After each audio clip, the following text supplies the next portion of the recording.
안녕하십니까, 홍스맨입니다. 제가 요즘 여러 가지 이유로 유튜브 영상을 제때 올리지 못했는데요. 전부 다 어떤 식으로 설명을 하든 핑계일 것 같아서 일단 사과부터 드리겠습니다. 일단 죄송하고요. 제가 여러 가지 세팅을 완벽하게 해뒀기 때문에 앞으로는 영상을 이전보다 2배의 속도로 올릴 수 있게 모든 것들을 마무리했습니다. 그리고 이제 본격적인 영어의 내용이 이제부터 시작되는데요. 지금부터는 제대로 집중만 해주신다면 영어의 긴 글을 읽을 수 있는 실력을 키워드리도록 하겠습니다. 자, 오늘 영어 바로 배워보도록 하겠습니다. 영어는 총 4개의 자리가 있습니다. 4층으로 분류를 할 텐데요.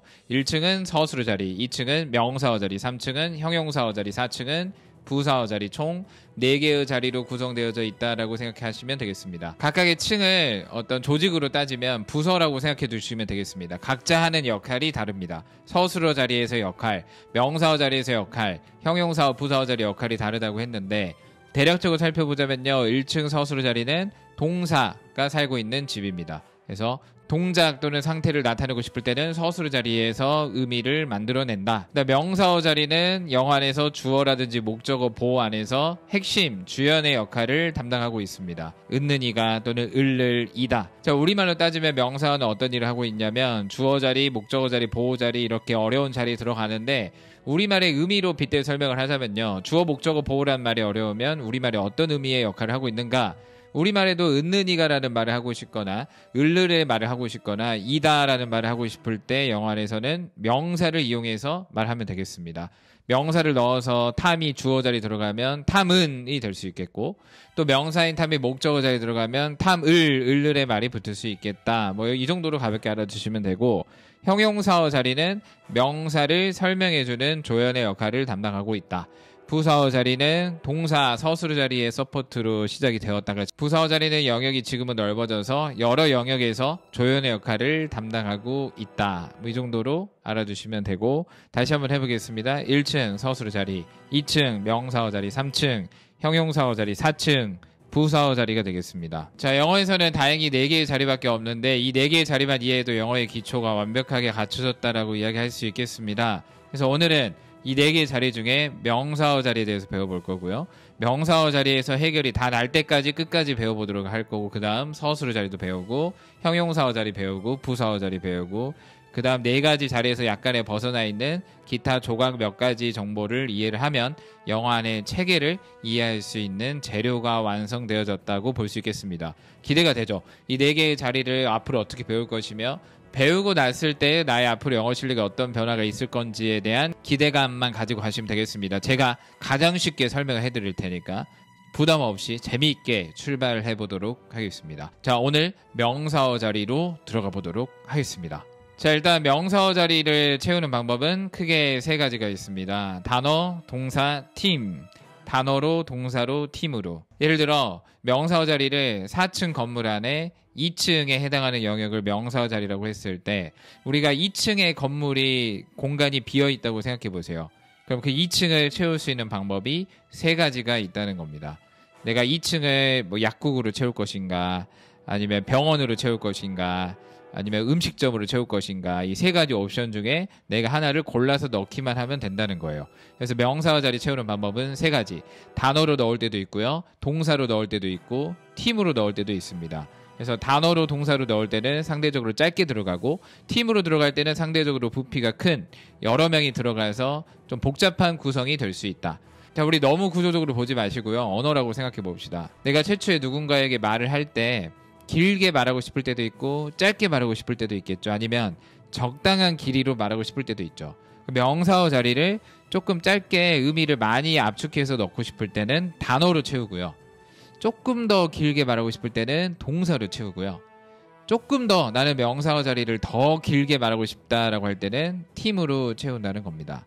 우리말도 똑같습니다. 명사어 자리 채우는 방법 우리말도 단어, 동사, 팀 동일합니다. 자, 우리가 앞쪽에서 배우고 왔는데 영어에서는 팀으로 채운다라고 할 때 사인을 준다 그랬죠. 우리말에 없는 사인이 있었는데 내가 명사어 자리를 단어, 동사, 팀 중에 팀으로 가겠다라고 사인을 던질 때는 누가 나온다고 했습니까?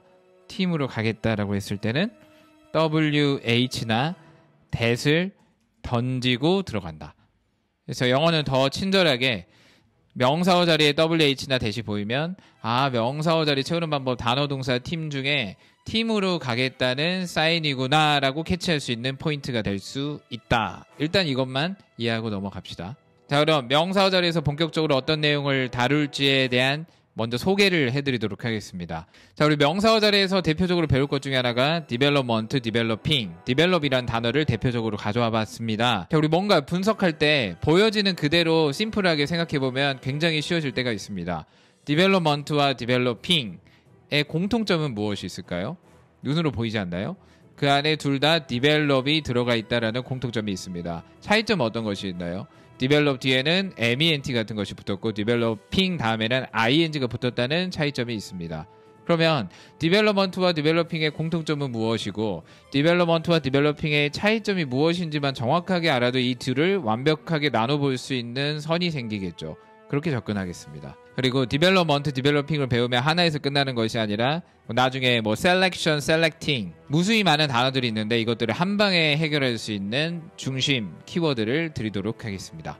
명사어 자리 안에 WH가 들어갔을 때의 디테일한 해석 방법도 배워보도록 하겠습니다. 가산명사, 불가산명사에 대해서도 배워보도록 하겠습니다. 우리가 바라봤을 때는 가산, 불가산이 크게 중요하지 않아요. 자, 우리말과 영어 안에서의 가장 큰 차이점 중에 하나는 우리말은 가산, 불가산을 크게 신경 쓰지 않는 범위에 있고 영어를 쓰는 분들은 이게 몇 개인지 셀 수 있는지 없는지가 우리가 생각하는 것보다 중요한 문제에 있습니다. 그 배경으로는 여러 가지 이야기가 있는데요. 영어는 영국에서 시작했는데 영국은 우리나라에 비해서 상대적으로 인접 국가가 많이 있죠. 유럽이라는 큰 공동체가 있었고 그러다 보니까 인접 여러 국가들과의 교류가 활발했는데 그때는 뭔가를 돈으로 주고받는 형태도 분명히 있었겠지만 물물교환의 상황들도 많이 있었을 겁니다. 그때 나는 몇 개고 너는 몇 개고가 중요해졌었다. 이런 말들이 있긴 해요. 우리나라도 몇 개인지가 중요하긴 하지만 상대적으로 공동체 문화에 우리끼리의 어떤 문화가 있었기 때문에 세야 될 때만 세는 문화가 있고 영어는 세야 되는 상황이 아니더라도 반드시 몇 개인지를 밝혀야 되는 그런 문화가 있습니다. 그래서 영어에는 apple이라는 단어가 없다는 말이 있어요. 사과가 아니라 사과가 하나가 있든지 아니면 사과가 여러 개 있든지 반드시 몇 개인지를 나타줘야 하는 그런 체계가 있다를 알고 시작해 보도록 합시다. 명사어 자리에서 여러분들이 또 해결해야 될 문제는 에이전트, 에이전시 비슷해 보이는 단어들이 있는데 누가 사람일까요? 에이전트가 사람일까요? 에이전시가 사람일까요? 답을 불러주세요 라고 물어보면 보통 에이전트까지만 말하고 뒤를 얽어부립니다. 이처럼 헷갈리는 단어들이 있는데 이건 사실 공부해야 될 대상은 아니고요. 우리가 자주 익숙하게 받아들여서 완벽하게 알고 가는 것이 중요하겠습니다. 그럼 여기까지 명사어 자리에서 배울 내용 기본 간략하게 소개를 했고요. 우리가 기존에 WH와 that을 배우고 왔는데요. 혹시 그 영상을 보지 않으신 분들은 WH that 영상을 보고 오시기 바라겠습니다. 자, 우리가 WH가 명사어 자리에서 열쇠를 가지고 있는 핵심 역할을 하고 있었고 그 열쇠를 가지고 문 열고 들어가서 따로따로 어울리는 게 아니라 주어 동사랑 같이 어울려 놀면서 주연이든 조연이든 역할을 해줘야 한다. 그 영상에서 굉장히 중요한 부분에 대해서 이야기를 했었는데요. 그때 that은 언급이 안 됐습니다. that은 오늘 가볍게 이야기하고 끝내보도록 하겠습니다. that은 WH와 공통점이 있습니다. 어떤 공통점이 있냐면 열쇠를 가지고 있는 것은 공통점이에요. 주어 동사가 각각의 자리에 팀으로서 들어갈 수 있게 열쇠를 가지고 있어서 문을 열어줍니다. 근데 that은 문 열어주는 것까지가 끝이에요. 문 열고 들어가서 주어 동사랑 주연이든 조연이든 어떤 역할을 하면서 같이 놀지는 않습니다. that은 문만 열어주고 이제 알아서들 잘 노세요. 이런 느낌으로 마무리가 됩니다. 다시 that은 문만 열어주고요. 그리고 앞에 안에 들어가서 알아서들 잘 놓으세요. 나는 문만 열어주고 왔습니다. 주연이든 조연이든 저는 역할을 하지는 않습니다. 이게 that입니다. 이건 가볍게 참고하시고 나중에 추가적으로 설명하도록 하겠습니다.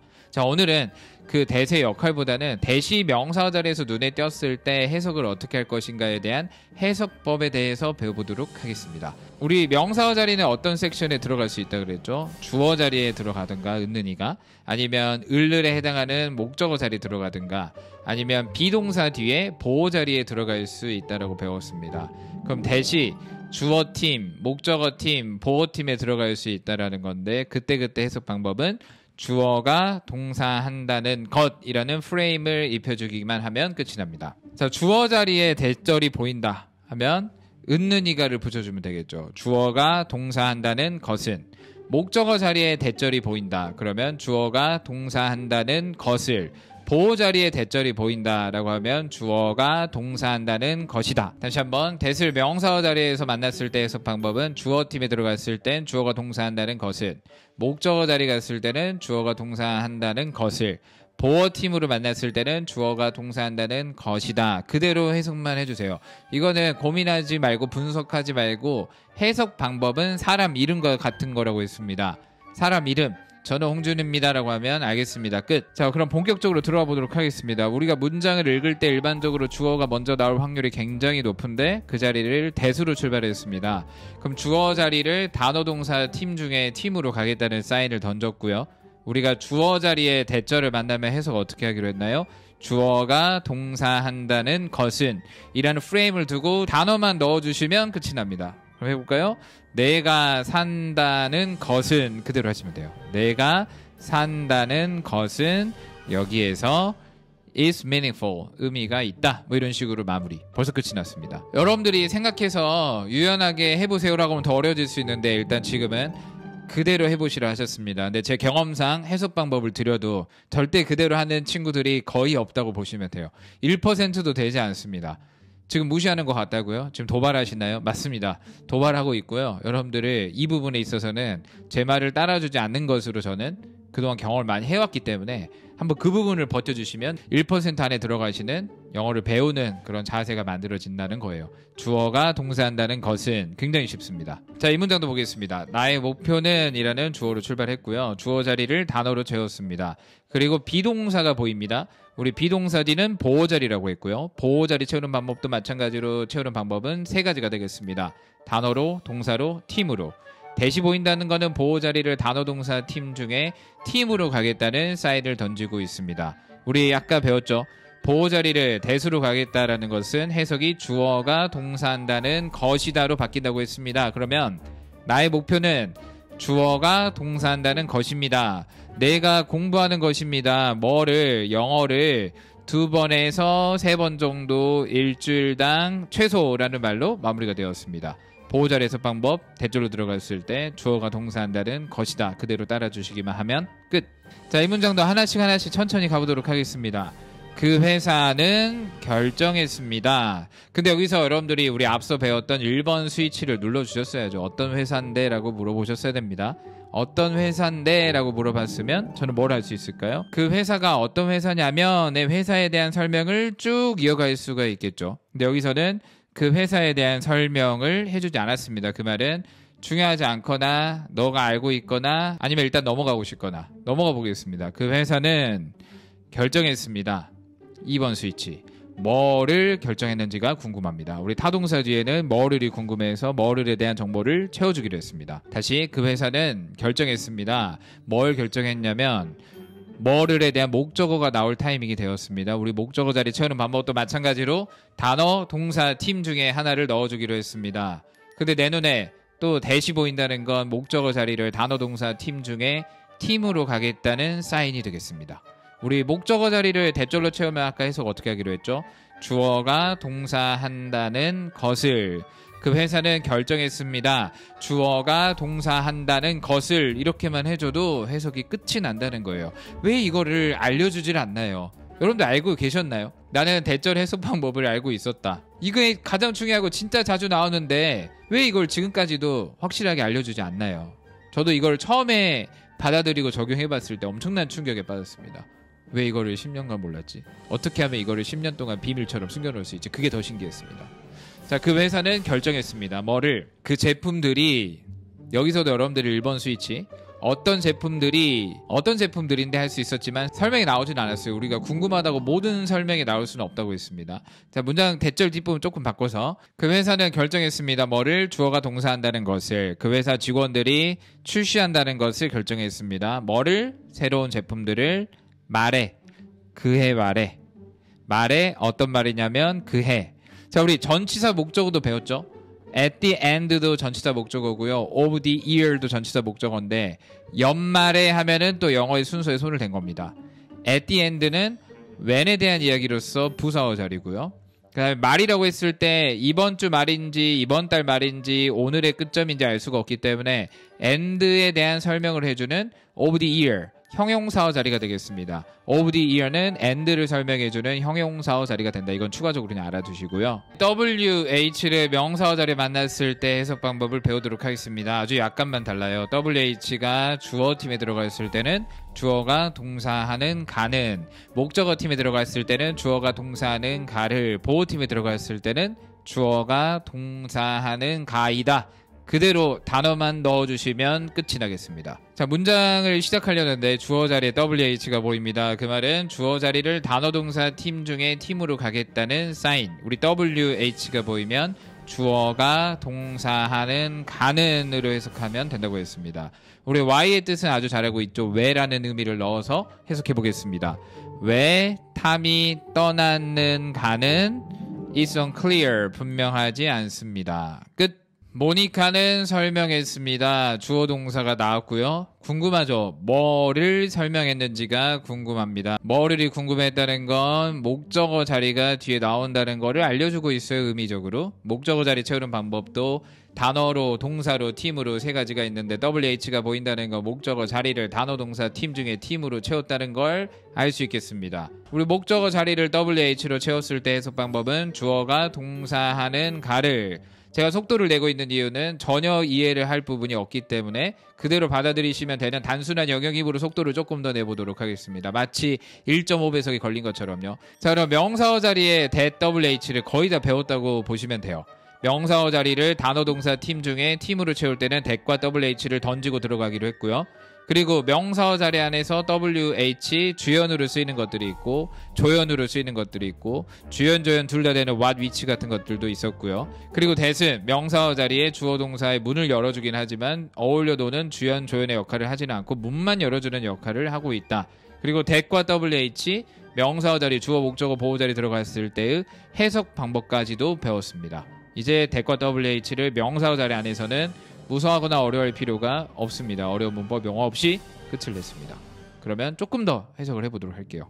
자, 빠르게 달려보겠습니다. 주어 자리에 대절을 만났습니다. 해석은 주어가 동사한다는 것은, 내가 일했다는 것은 열심히 사실이 아니다. 끝. 또 주어 자리에 대절 들어갑니다. 탐이 가지고 있지 않다는 것은 뭐를 충분한 시간을, 앞으로 연습하는데 충분한 시간을 가지고 있지 않다는 것은 좋은 변명이다. 다음 WH. 우리 WH가 주어 자리에 들어갔을 때는 주어가 동사하는 가는, 누가 앞으로 일할 것인가는 여기에서 의존하고 있습니다. 우리 매니저의. 끝. 우리 whether는 or not이 붙으면서 그렇지 않은가라는 말이 추가되는 특수한 WH입니다. 그럼 우리 기존의 WH 해석 방법은 주어가 동사하는 가는이었죠.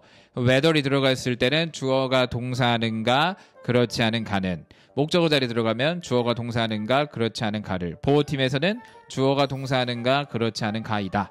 우리 주어 자리에 whether이 보였다는 건 주어가 동사하는가 그렇지 않은 가는 해석해 보도록 하겠습니다. 당신이 만드는가, 뭐를 구매를 만드는가, 구매를 만든다는 건 구매를 하는가 그렇지 않은 가는이 되겠습니다. 매우 중요합니다. 우리 판매량을 향해서 서울에서. 자, 우리 whose의 해석 방법은 누구의라는 말이 붙거든요. 그럼 누구의 책이 앞으로 보내질 것인가는 그 출판사 쪽으로 중요합니다. 마무리.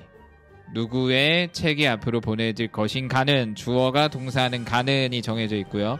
우리 be 플러스 pp는 되어지다의 어떤 수동의 의미를 나타낸다고도 이미 영상 앞전에서 배우고 왔습니다. 자, 우리 명사어 자리를 동사로 채울 때도 배워보도록 하겠습니다. 우리 동사가 명사어 자리 놀러가는 순간 ing라는 옷을 입고 들어가기로 했고, 앞으로의 느낌을 주고자 할 때는 ing를 떼고 to를 쓰기로 했습니다. 그때 해석 방법은 일단 다 똑같은데 to는 앞으로의 느낌만 넣어주면 됩니다. 자, 주어 자리를 동사로 채웠을 때 ing가 들어갔을 때 해석 방법은 동사한다는 것은, 목적어 자리 들어갔을 때는 동사한다는 것을, 보호 자리 들어갔을 때는 동사한다는 것이다. to는 앞으로의 느낌만 넣어주면 된다고 했습니다. 주어 자리 앞으로 동사한다는 것은, 목적어 자리 앞으로 동사한다는 것을, 보호자리 앞으로 동사한다는 것이다. 이거를 그대로 받아들여 주시고 우리 해석 방법을 큰 틀 안에서 벌써 4가지나 배웠습니다. that과 wh와 ing, to 명사어 자리 만났을 때 해석만 하시면 된다. 근데 이들이 명사어 자리 있는지 없는지를 어떻게 판단하느냐, 무조건 순서대로 읽으시고요.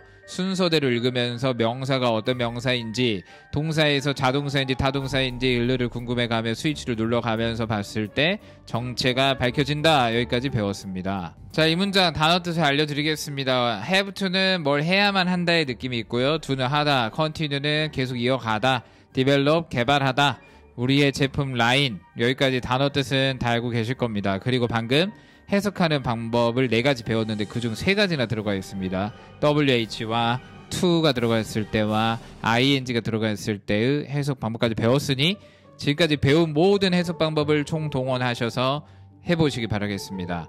10초 드리겠습니다. 한 15초 드리겠습니다.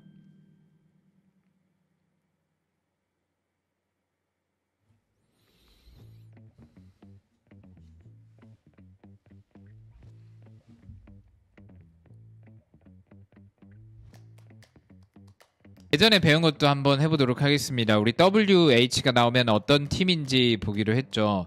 근데 우리 주어 자리를 WH로 출발했다라는 것은 주어 팀이라고 바로 보시면 되겠습니다. 그리고 두 번째로 해야 될 거는 what이 주어 팀 안에서 주연 명사의 역할을 하고 있는지 조연 형용사 역할을 하고 있는지에 대한 분석이 필요하겠습니다. 왜? what은 주연 명사, 조연 형용사 둘 다 할 수 있다고 배웠습니다. 근데 뒤에 있는 do는 타동사입니다. 뭘 하다의 느낌을 가지고 있는 타동사이기 때문에 뒤에 뭐를 하는지에 대한 목적어가 필요합니다. 그럼 you라는 주어가 있고요. have라는 동사가 있고 그 다음에 to do까지 나왔고 do 다음에 목적어가 필요합니다. do 다음에 목적어가 필요한데 눈에 보이지 않는다는 것은 what이 do 뒤에 목적어 역할을 하고 있다가 열쇠를 가지고 있기 때문에 문 열어주기 앞으로 나왔다의 분석이 되는 것이고, 그 what이 무엇을로 해석이 되겠습니다. 무엇을 당신이 해야만 하는 가는, 주어가 동사하는 가는 앞으로 이어가는 것입니다. 우리 비동사 뒤는 보호자리, 보호자리를 동사로 채워서 앞으로의 느낌을 주면 앞으로 동사한다는 것이다. 앞으로 continue 하는 것입니다. 근데 이 와중에 continue는 타동사입니다. 타동사 뒤에는 뭐를이 궁금한 목적어가 나오겠죠. 그럼 뒤에 목적어 자리를 단어 동사 팀 중에 ing가 있다는 건 동사로 채웠다는 것. 우리 ing가 아까 목적어 자리 놀러 가면 해석이 어떻게 된다고 했죠? 동사한다는 것을.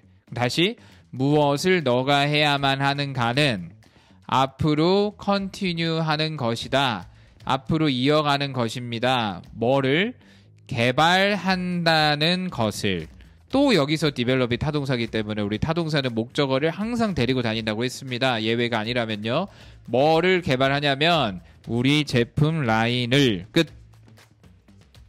다시 무엇을 너가 해야만 하는가는 앞으로 이어가는 것입니다. 뭐를? 개발한다는 것을. 뭐를? 우리 제품 라인을. 끝! 자, 여기도 가보겠습니다. 주어 자리를 단어 동사 팀 중에 WH로 갔습니다. 무엇을 내가 모르는 가는 비동사 뒤에 보호 자리를 WH로 채웠다. 주어가 동사하는 가이다. 무엇이 유발시켰는가이다. 여기서도 cause는 타동사. 뭐를? 그 사건 사고를. 끝. 진짜 제 경험에 비춰보면 배운 대로 해석을 내일이면 안 하실 거예요. 그래서 입에 붙을 때까지 반복하셔야 됩니다. 아무 생각 없이 이 프레임이 입에 나올 수 있도록 무한 반복을 해주셔야 돼요. 우리 what color do you like, which color do you like의 차이점이 뭐가 있을까요? 우리 what과 which는 공통점이 있었죠. 주연 명사로도 쓰이고 조연 형용사로도 쓰인다. 조연 형용사를 쓸 때는 어떤의 의미로도 쓰여서 어떤 색상을 당신이 좋아하나요? 이 느낌으로 들어갈 수 있습니다. 그럼 what color do you like와 which color do you like는 어떤 차이점이 있을까요? 그냥 모든 색 중에 제한해 두지 않은 상태에서 모든 색 중에도 어떤 색이 좋아할 때는 what을 쓰고요. 한 제가 두세 가지 색을 보여주면서 이 중에 어떤 색이 좋아할 때는 which color do you like를 쓴다는 겁니다. 자, 다음 how의 해석 방법을 배워보도록 하겠습니다. how의 해석 방법도 두 가지가 있습니다. 해석은 얼마나 또는 어떻게로 쓰이는데요. 얼마나로 쓰일 때는 주로 뒤에 how 다음에 형용사나 부사가 바로 딸려옵니다. 형용사나 부사가 how 뒤에 붙었을 때는 얼마나로 해석이 되고요. how 다음에 주어가 바로 나오는 흐름이라면 어떻게로 해석하는 것이 일반적입니다. 100%는 아닙니다. 다시 한번 더 how 다음에 형용사나 부사가 붙을 때는 보통 얼마나로 해석이 많이 되고 흐름상 주어가 바로 나올 때는 어떻게로 해석이 된다. 예문 속에서 확인해 보도록 하겠습니다. 자, 먼저 쉬운 문장으로 보고 조금 더 어려운 문장으로 보도록 하겠습니다. 나는 모릅니다 라고 했을 때 뭐를 궁금하죠? 뭐를이 궁금한데 뒤에 WH 중에 하나인 how가 있다는 거는 목적어 자리를 단어 동사 팀 중에 팀으로 가겠다는 사인을 던졌습니다. 우리 how는 얼마나 또는 어떻게로 해석이 된다고 했습니다. 나는 모릅니다. 뭐를 어떻게 탐이 뛰는가를 모릅니다. 빠르게. 자, 다음 문장은 나는 모릅니다 라고 했을 때 뭐를이 궁금하고 그 목적어 자리를 단어 동사 팀 중에 팀으로 채웠습니다. how는 또 WH니까 해석은 주어가 동사하는 가를 이라는 틀을 유지하고 how 다음에 fast라는 형용사 또는 부사로 쓰일 수 있는 것들이 주어 앞에 먼저 나왔습니다. 그러면 나는 모릅니다 라고 했을 때 뭐를 얼마나 빠르게 탐이 뛰는가를 모른다로 이어지겠습니다. 그래서 얼마나 또는 어떻게로 해석이 되니까 일단 이런 흐름이 있으니까 프레임을 알아두시고요.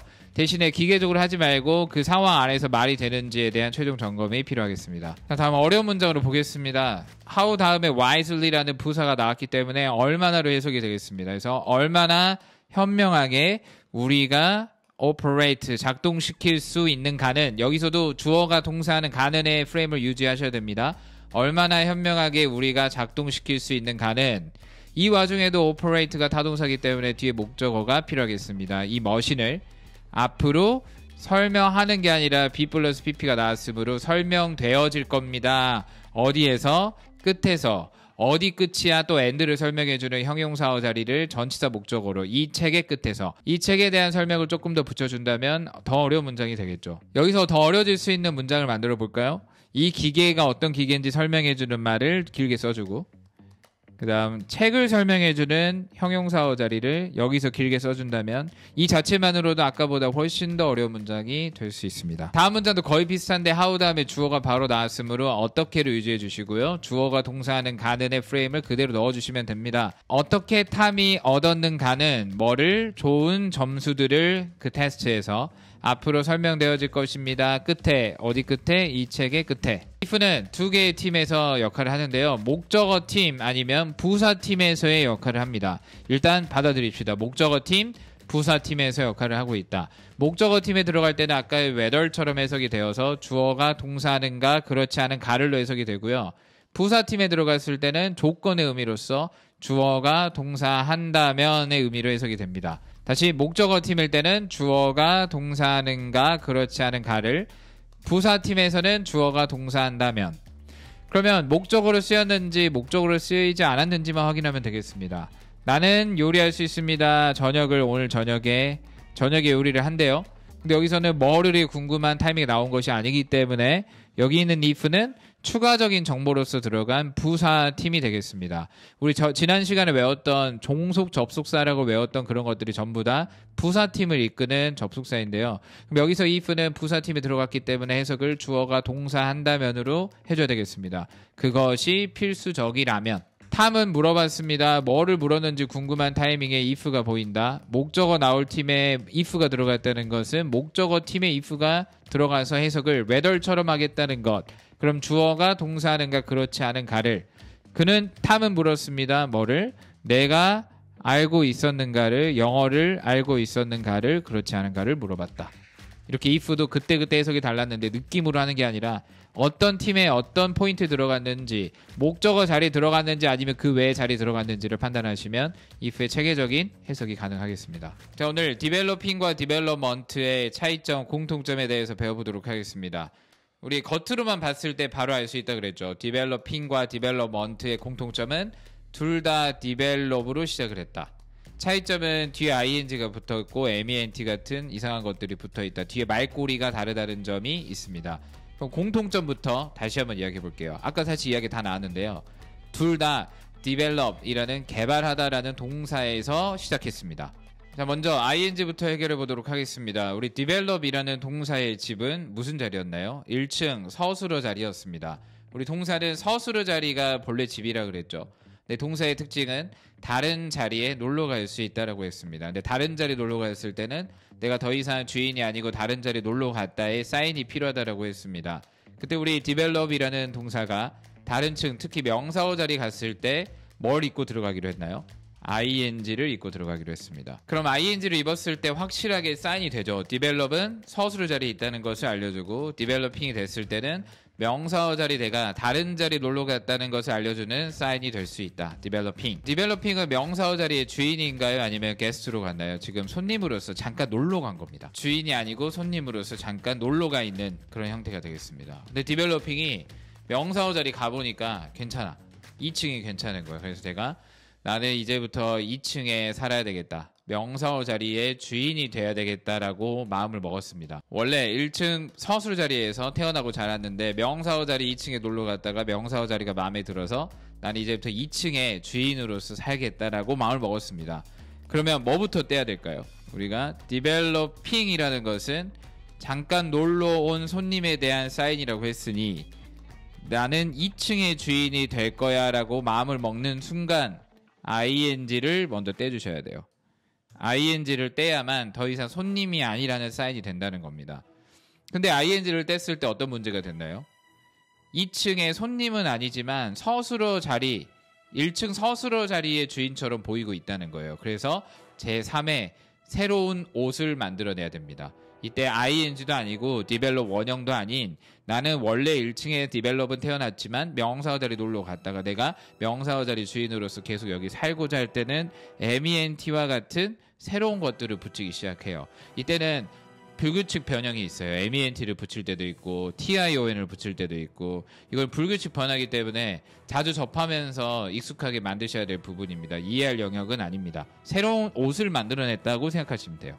그럼 ment가 우리에게 주는 사인은 동사가 서술어 자리에 있다가 명사어 자리 갔다가 나는 이제 명사어 자리의 주인이 되었다. 그러면 develop, developing, development의 사인이 이제 좀 명확하게 더 선이 생기지 않나요? develop은 개발하다라는 말이 서술어 자리 1층에 있고 developing은 명사어 자리에 잠깐 놀러 왔습니다의 사인이 되고 development는 이제 명사어 자리의 주인이 되겠다. 그럼 developing, development 두 단어 둘 다 develop이라는 단어가 들어가 있기 때문에 일단 이 안에 동사적인 특징이 분명히 들어가 있겠죠. 그리고 명사어 자리에 놀러 갔든 아니면 완전히 살기로 결정을 했든 그 안에 명사적인 성질도 분명히 들어갈 겁니다.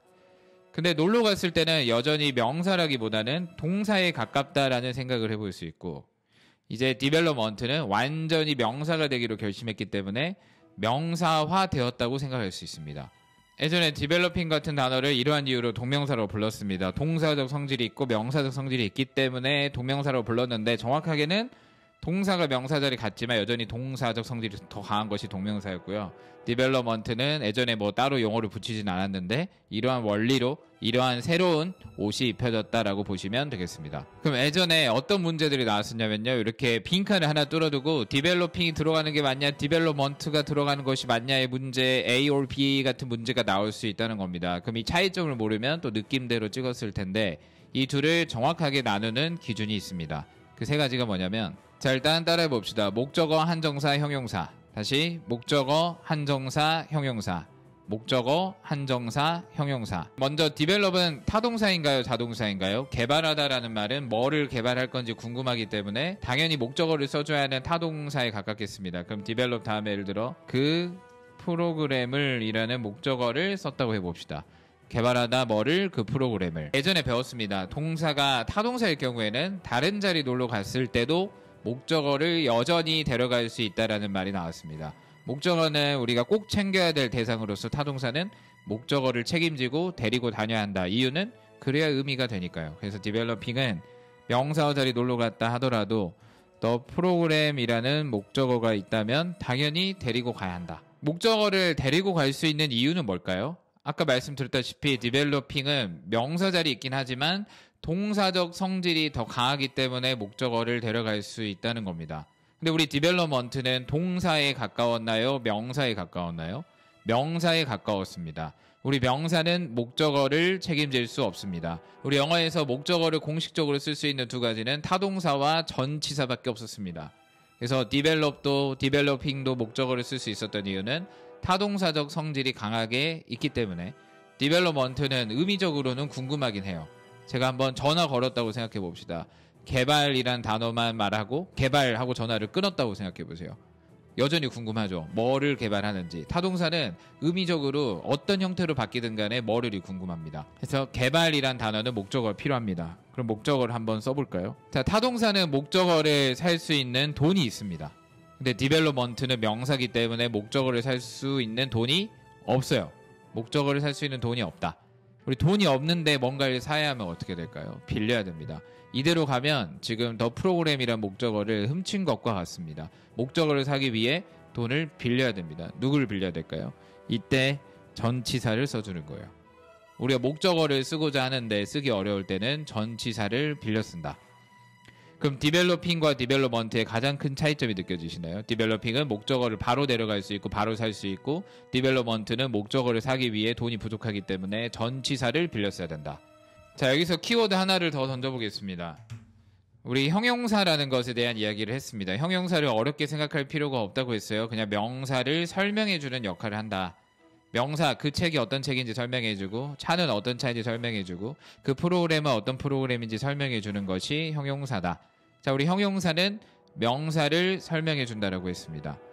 자, 그럼 디벨로핑은 동사에 가깝다고 했고, 디벨롭먼트는 명사에 가깝다고 했습니다. 디벨로핑, 디벨롭먼트 중에 형용사를 넣어둘 수 있는 건 어디에 가까울까요? 당연히 디벨롭먼트가 명사이기 때문에 형용사는 디벨롭먼트를 설명해 줄 수 있습니다. 근데 디벨로핑은 동사에 가깝기 때문에 형용사로 설명을 해 줄 수 없습니다. 이렇게 가면 원칙적으로는 의미를 떠나 일단 틀린 표현이 됩니다. 동사를 도와주는 품사는 뭐가 있었나요? 지난 시간 품사편에서 동사를 도와주려고 최초에 만들어진 품사가 있다고 했습니다. 그 품사는 바로 부사였습니다. 그러면 디벨로핑은 동사에 가깝기 때문에 디벨로핑을 도와주고자 할 때는 부사로 설명해 줄 수 있다는 겁니다. 그럼 디벨로핑과 디벨롭먼트의 차이점은 디벨로핑은 직접적으로 부사와 연결이 가능하고 디벨롭먼트는 형용사를 써주는 것이 더 원칙상 맞다. 자, 마지막 키워드 하나를 더 보여드리도록 하겠습니다. 한정사라는 말이 있어요. 한정사 뭐 이런 말들이 있는데 이거는 어렵게 생각하지 마시고요. 그냥 명사에 씌워주는 모자 정도로 생각해 주세요. 명사에 씌워주는 모자다. 그래서 한정사의 일단 종류는 the, this, that, 소유격, what, which 여러 번 반복해 보시기 바랍니다. the, this, that, 소유격, what, which. 근데 한정사의 대표적인 종류인 거지 이게 한정사의 전부는 아닙니다. 일단 한정사는 the, this, that, 소유격, what, which가 있다. 그러니까 한정사의 특징에 대해서 바로 배워보도록 하겠습니다. 한정사의 특징. 자, 한정사의 특징 첫 번째는 명사의 모자입니다. 형용사라든지 부사, 동사 같은 것이 쓸 수 있는 모자가 아니라 명사만 쓸 수 있습니다. 두 번째 특징은 모자를 하나만 씁니다. 모자를 여러 개 쓰는 게 아니라 모자를 하나만 쓴다. 자, 모자를 하나만 쓴다는 말은 프로그램 가능하고요. 더 프로그램 가능하지만 더 프로그램으로 쓰진 않아요. 모자를 하나만 쓰는 게 원칙상 맞습니다. 물론 또 깊이 있게 배우고 들어가면 예외적으로 한정사를 두세 개 쓰는 경우도 있긴 한데 우리가 아직 거기까지 알 필요는 없고 일단 일반적인 방금 보여드렸던 the, this, 소유격과 which 안에서는 한정사를 하나만 쓰는 것이 원칙상 맞습니다. 한정사를 써준다고 했을 때 디벨로핑에 써줄 건가요? 디벨롭먼트에 써줄 건가요? 더를 써준다라고 하면 디벨롭먼트에 써줘야 되겠죠. 이유는 디벨로핑은 동사에 가깝고 디벨롭먼트는 명사에 가까운데 한정사라는 것 자체가 명사에 씌워주는 것이므로 더를 쓴다고 했을 때 디벨로핑보다는 디벨롭먼트에 넣어주는 것이 일단 원칙상 맞겠습니다. 물론 항상 언어에는 예외가 있어요. 뭐 디벨로핑 앞에 소유격을 쓸 때도 있고 뭐 한정사가 들어갈 때도 있긴 한데 일단 기본 원칙을 아셔야 됩니다. 언어를 배울 때는 항상 원칙과 예외를 같이 아셔야 완벽해지긴 하는데 순서적으로는 원칙을 먼저 알고 나중에 원칙이 굳어진 다음에 이런 예외도 있어를 보여주셔야 돼요. 원칙과 예외가 동시에 있는 이유는 언어에는 규칙이 필요합니다. 규칙이 있어야만 체계적인 소통이 되고 원활한 소통이 되고 다음 세대에 넘겨줄 수도 있어요. 예외가 있는 이유는 우리가 절대 평상시에 원칙대로 쓰려고 하지 않습니다. 일부러 원칙에서 벗어나려고 노력을 많이 해요. 원칙대로 하면 재미가 없어서 그렇습니다. 그리고 맨날 똑같은 표현을 쓰다 보면은 진부한 표현이 되기 때문에 원칙에서 벗어나는 표현 실생활 속에서는 훨씬 많이 이루어지고 있습니다. 디벨로핑과 디벨롭먼트를 나눠보는 기준 세 가지가 이제 이해되셨나요? 목적어, 한정사, 형용사. 목적어를 바로 쓸 수 있으면 디벨로핑, 목적어를 바로 쓸 수 없어서 전치사를 빌리면 디벨롭먼트, 형용사를 넣어서 뭔가를 설명해 줄 수 있으면 디벨롭먼트가 가깝겠고 한정사도 마찬가지겠습니다. 그럼 바로 A or B 중에 하나를 골라보도록 하겠습니다. 디벨로핑, 디벨롭먼트 이 둘 중에 어떤 게 들어가는 것이 옳을지 하나를 골라보시기 바랍니다. 자, 디벨롭이 타동사인지 자동사인지 먼저 판단하셨어야죠. 그래야 목적어를 쓸 건지 말 건지에 대한 기준이 필요하겠고 그럼 뒤에 목적어를 바로 쓰지 않고 of라는 전치사를 빌렸습니다. 그러면 developing은 이 전치사를 빌릴 필요가 없기 때문에 일단 구조적으로 development가 답이 되겠습니다. 아래 문장도 거의 비슷한데요. computer related skills라는 목적어를 바로 가져갔어요. 그러면 developing이 답이 되겠고, 해석도 배웠죠. 우리가 developing ing가 들어갔을 때 해석은 동사한다는 것은, 주어 자리를 동사로 채웠을 때 해석은 동사한다는 것은, 그럼 개발한다는 것은 뭐를? 타동사기 때문에 목적어. 컴퓨터 관련한 스킬들을 배운다는 것은 요구되어집니다. 그 포지션을 향해서. 이런 식으로 해석까지도 우리가 할 수 있는 포인트. 디벨로핑은 타동사기 때문에 목적어를 다른 자리 놀러 가도 데려갈 수 있다. 여기까지입니다. 근데 이거는 우리말도 마찬가지라고 했습니다. 개발한다는 것은 이런 말이 들어갔을 때 목적어를 데려가야만 의미가 맞을 때가 훨씬 많아요. 자, 토익 문제처럼 딱딱한 문제가 나왔는데 한번 배웠으니 시도해 봅시다. select라는 표현은 거의 우리말처럼 쓰고 있기 때문에 잘 아실 겁니다. 선택하다, 뭐를 선택할 건지 궁금하기 때문에 타동사로 볼 수가 있겠고, 목적어를 바로 썼는지 그렇지 않았는지에 따라서 또 답이 결정이 나겠습니다. 뒤에 suppliers를 목적어를 바로 써준 두 번째 문제에서는 selecting이 답이 되겠고, 첫 번째는 of를 빌려서 썼기 때문에 ing가 아니라 selection이 답이 되겠습니다. 일단 해석도 안 하고 문제를 이렇게 풀어라, 앞으로 영어를 이렇게 다뤄라는 느낌은 아니고, 영어에도 기초 체계가 있다는 것을 보여드리기 위해 developing, development에 대한 이야기를 해봤습니다. 가주어에 대해서 배워보도록 하겠습니다. 예전에 가주어, 진주어라는 말을 여러 번 문법책에서 보곤 했는데, 저도 그때 가주어, 진주어를 볼 때마다 진짜 이해가 안 됐어요. 가짜 주어라는 게 도대체 왜 있고, 진짜 주어는 도대체 무슨 말인가? 이 어려운 말로 포장이 되어서 지금까지도 아마 잘 모르고 계실 텐데, 이거를 듣고 나면 굉장히 놀라운 게 진짜 쉽습니다. 쉽게 이해를 하고 끝내버리면 될 것을 굉장히 어려운 말로 포장이 되어 있다는 것이 느껴질 겁니다. 일단 영어는 우리가 1강에서 배웠듯이 결론부터 말하는 것을 좋아합니다. 그리고 주어 동사가 가까이 있는 것을 좋아해요. 그리고 주어가 빠진 것도 싫어요. 우리말은 주어가 빠지는 경우가 굉장히 많거든요. 근데 영어는 주어를 꽉꽉 채워주는 것을 원칙적으로 훨씬 더 좋아합니다. 이 문장 분석해 보겠습니다. 우리 주어 자리를 단어 동사 팀 중에 팀으로 채울 수 있다고 했고, 그때는 WH나 대시 들어가줘야 한다. 대시 주어 자리 들어갔을 때 해석은 주어가 동사한다는 것은으로 해석을 하면 된다고 했습니다. 해석해보면 내가 배운다는 것은 뭐를? 영어를 배운다는 것은 사실이다, 뭐 이런 말이에요. 근데 영어는 주어가 길어지는 것, 특히 중간에 앞부분에 뭔가가 길어지는 걸 진짜 싫어합니다. 영어에 기저에 깔려있는 원칙 중에 하나는 길면 뒤로 보낸다가 있어요. 길어지는 꼴을 보는 걸 별로 좋아하지 않아요. 이유는 중간중간에 말꼬리 같은 개념이 많이 없기 때문에 길어지면 뭔가 뒤죽박죽 섞이는 듯한 느낌이 듭니다. 지금 제가 끊어놔서 그렇지 원래대로 이렇게 보여드리면 뒤죽박죽 섞인 느낌이 강해요. 영어는 길어지는 걸 싫어해가지고 길어진다 싶으면 뒤로 보내는 것을 좋아합니다. 지금 주어 자리가 쭉쭉쭉 길어지면서 동사는 언제 나오는 거야? 이런 생각이 들었다는 거예요. 집중이 잘 안 돼요. 앞부분이 길어지면. 그 영어의 특징 중에 하나는 상대가 궁금하게끔 유도하는 어떤 어순이 있어요. 그래서 이 앞부분이 너무 길어. 아, 너희 너무 긴데? 뒤로 가. 이렇게 되는 겁니다. 뒤로 가 있어. 우리 마트에서 계산할 때도 나는 계산할 것이 요만큼이고 앞 사람이 이렇게 많을 때는 당연히 제가 먼저 계산해도 될까요? 또는 앞에 계신 분이 제가 뒤에 나중에 계산하겠습니다. 이런 원리와 똑같습니다. 앞에 있는 분이 계산할 게 많아요. 처리할 게 많기 때문에 제가 뒤로 가겠습니다. 그래서 뒤로 갔어요. 원래 진짜 주어는 원래 노란색 부분이 진짜 주어였다는 겁니다. 주어 자리를 팀으로 채웠는데 팀이 너무 무거워서 뒤로 이동했다는 겁니다. 근데 영어에서는 아까도 말씀드렸다시피 주어를 빼놓는 것, 주어를 빼고 가는 것을 굉장히 불편해합니다. 지금 이 자리에 누군가가 있었어야 됐는데 is라는 동사 앞에 뭔가가 있었어야 됐는데 이게 빠져 있어서 불편하다는 거죠. 가짜 주어를 세워놓습니다. 그 가짜 주어를 아무나 하면 헷갈리니까 한 명 담당자를 정해놨어요. 진짜 주어가 뒤로 갔을 때 가짜 주어 역할하는 담당자 is로 정해뒀습니다. 마치 사람이 서 있어야 될 자리에 허수아비를 계속 세워두는 거랑 비슷하게 어떤 마네킹이라든지 사람이 서야 될 자리에 사람의 모형을 형식적으로 세워놓은 느낌과 비슷합니다. 그래서 여기 있는 it은 의미가 없어요. 그냥 서 있는 겁니다. 빈 자리를 채우기 위해 자리를 지키고 있는 거예요. 그럼 이 문장을 해석을 어떻게 해야 되냐? 제가 예전에 배울 때 이런 말을 들어본 적이 있어요. 가주어, 진주어, 진짜 주어가 뒤에 있기 때문에 해석을 뒤에서부터 해야 된다라는 말을 들은 적이 있는데 읽지도 않았는데 진짜 주어가 뒤에 있다는 걸 어떻게 합니까? 무조건 순서대로 읽으셔야 돼요. 뒷부분이 없다고 생각해 볼까요? 자, 그것은 사실입니다 라고 했을 때 궁금해 보세요. 공부라고 생각하고 분석하지 말고 그냥 궁금해 보세요. 대화한다고 생각하고 그것은 사실입니다 라고 했을 때 궁금한 게 뭔가요? 있는 이가가 궁금할 겁니다. 뭐가 사실이야? 이게 바로 나오지 않을까요? 그것은 어려워? 뭐가 어려워? 있는 이가 중에 하나가 궁금하다는 건 주어가 지금 완전히 뚫려 있다는 것을 의미합니다. 그럼 뒤에는 진짜 주어가 기다리고 있겠죠. 자, 주어 자리를 대절로 채웠을 때 아까 해석 어떻게 하기로 했나요? 주어가 동사한다는 것은 그것은 사실입니다. 뭐가? 내가 배운다는 것은 영어를 주어가 동사한다는 것은 의 의미가 뒤에 기다리고 있었습니다. 이렇게 쉬워요. 가짜 주어, 진짜 주어 끝났습니다. 주어 자리 채우는 방법 세 가지 뭐 있었나요? 단어로, 동사로, 팀으로. 길다의 기준은 어느 지점부터냐면 동사로 팀으로 채웠을 때 길다고 생각하고 뒤로 보낼 수 있대요. 주어 자리를 동사로 채우는 방법은 ing도 있겠죠. 그리고 앞으로의 느낌을 주면 ing를 떼고 to가 들어갈 수도 있다고 배웠습니다.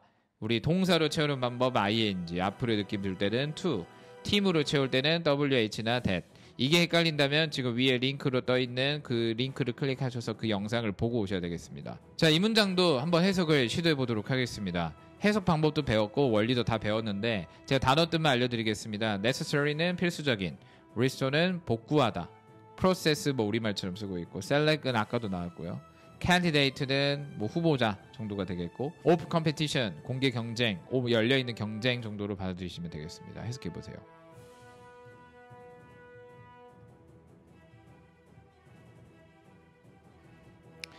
다시 한번 해석해 보세요. 한 글자라도 왔다 갔다 하면 다 무너집니다. 그리고 해석 방법을 배운 대로 해보세요. 우리 ing가 나오면은 동사한다는 것은 앞으로의 느낌 to가 들어갈 수 있다고 다 배웠습니다. 그 순서대로 스위치도 눌러봐 주세요.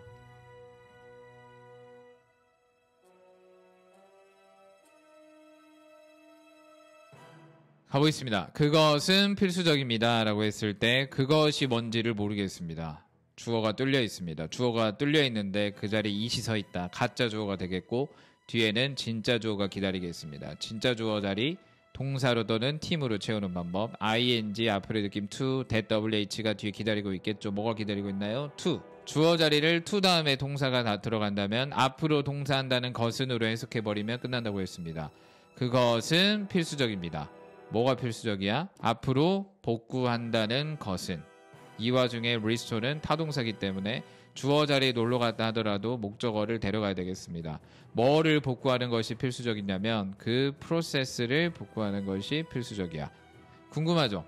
어떤 프로세스인데 이렇게 대화에 참여만 해주면 영어는 알아서 뒤가 열린다는 것.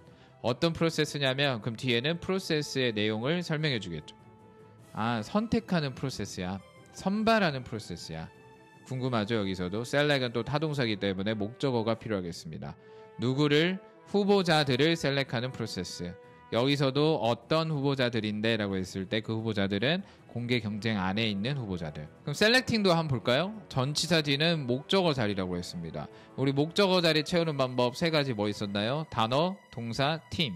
그럼 목적어 자리를 select이라는 동사로 채워서 ing를 입혔고 select에 ing를 입고 들어갔을 때 ing 타동사. select이란 동사가 타동사이기 때문에 목적어가 필요해서 candidate라는 목적어를 데려갔고 candidate는 또 어떤 후보자인지 궁금하니까 후보자를 설명해주는 형용사어 자리를 전치사 목적어로 채워줬습니다.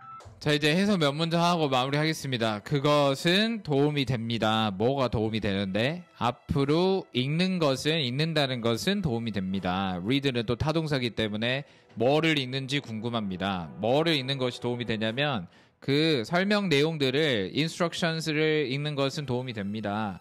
뭐 하기 전에 우리 before는 접속사로 배웠습니다. 접속사 전치사 둘 다 된다고 배웠어요. 그럼 before 뒤에 주어 동사가 또 새롭게 나올 수 있겠습니다. 당신이 시작하기 전에 뭐를 시작하기 전에 start는 타동사이기 때문에 목적어도 필요하겠죠. 앞으로 조립하는 것을 시작하기 전에 또 조립하다라는 동사는 타동사입니다. 뭐를 조립하기 전에? 장난감들을 조립하기 전에. 이렇게 순서대로 읽는 것이 훨씬 더 쉬운 방법이 되겠습니다. 자, 단어들만 어렵지 구조는 똑같습니다. 그것은 급합니다. 뭐가 급한데? 앞으로 분석한다는 것은 급합니다. 여기서도 분석하다가 타동사니까 또 목적어 필요하겠죠. 그 원인과 영향을 분석하는 것은 급합니다. 어떤 원인과 영향인데 그 영향을 설명해주는 형용사어 자리를 전치사 목적으로 채웠습니다. 유년기의 비만을, 그리고 그것은 중요합니다. 알아내는 것이 중요합니다. 최고의 어떤 솔루션을 알아내는 것이 지금 급하다는 이야기. 저기 사실 이 문장은 진짜 어려운 문장이에요. and가 2번이나 들어갔죠. 우리 and는 등위 접속사로서 접속사인데 앞뒤 알 수 있는 정보를 뺄 수 있다고 했습니다. 그럼 사실 여기에 어떤 내용들이 빠져 있는지를 찾아내려고 했었어야 돼요. 의미적으로. 근데 지금은 그게 핵심이 아니라서 제가 일단 오늘 가조 진주어에 집중하기 위해 이 정도만 할 건데 and, but, or, so 같은 등위 접속사가 진짜 어렵다는 것만 기억해 두세요. 그리고 앞으로 and, but, or, so가 보였을 때 앞뒤 뭔가 빠졌을 거니까 또는 완전체가 있든 빠져 있든 간에 항상 완전체로 보려고 의미적으로 파헤치는 그런 근육이 필요하다는 거예요. 그것은 매우 중요합니다. 투자자들을 향해서 투자자들한테는 되게 중요하대요. 궁금하죠? 뭐가 중요한지? 근데 우리 주어 자리를 WH로 채울 수 있고 그다음에 주어 자리를 WH 중에 whether로 채웠을 때 주어가 동사하는가 그렇지 않은 가는으로 해석하기로 했습니다. 그것은 중요합니다. 뭐가? 삼성이 앞으로 충족시킬 것인가 그 요구 조건들을 충족시킬 것인가 그렇지 않은가는 매우 중요합니다. 그것은 도움이 됩니다. 뭐가? 앞으로 픽하는 것은 뭐를? 또 픽은 타동사 주제를 뭐 하기 전에 시작하기 전에 너의 프로젝트를 before는 여기서 전치사로 쓰였습니다. 전치사 다음에 주어 동사 나올 필요 없죠. 전치사 뒤에는 목적어가 필요한데 목적어 자리를 또 start라는 동사로 채워서 ing를 입혀줬고 start는 타동사이기 때문에 your project라는 목적어를 데려갔습니다. 자, 명사어 자리에서 필요한 핵심적인 이야기들을 일단 모아봤습니다. 기존에 흩어져 있는 강의들까지 합치면 명사어 자리 안에서 굉장히 중요한 것들은 WH도 있었고요. 각각의 해석 방법도 있었고 채우는 방법, ing, 앞으로 느낌 to 뭐 이런 세부적인 것들까지 잘 챙겨 나간다면 명사어 자리 주어 목적어 보호 안에서 직접 만들어 볼 수도 있고 읽기는 당연히 쉬워질 거고요. 귀에 들리기도 할 거고요. 대신에 지금은 그 단계는 아닙니다. 너무 많이 자주 해가지고 익숙해져서 누군가에게 설명할 수 있는 수준까지 만드셔야 돼요. 다음 시간에는 명사어 자리 안에서 이루어지는 것들을 예문 속에서 좀 더 보고 직접 우리가 라이팅을 해보는 시간도 갖도록 해보겠습니다. 자, 일단 오늘은 여기서 마무리하겠습니다. 다음 시간에는 진짜 제일 중요한 서술어 자리에 대해서 배울 겁니다. 서술어 자리가 영어 안에서 가장 메인이라고 보시면 돼요. 서술어 자리만 잘 휘어잡아도 우리가 영어 안에서 대부분의 것들을 해결할 수 있다고 보시면 되겠습니다. 그럼 서술어 자리도 제가 한데 모아서 한 방에 끝낼 수 있게 쉽게 정리를 해서 보내드릴 테니까 끝까지 완주해 주시고 잘 따라주시기 바라겠습니다. 오늘은 여기서 마무리하겠습니다. 수고하셨습니다.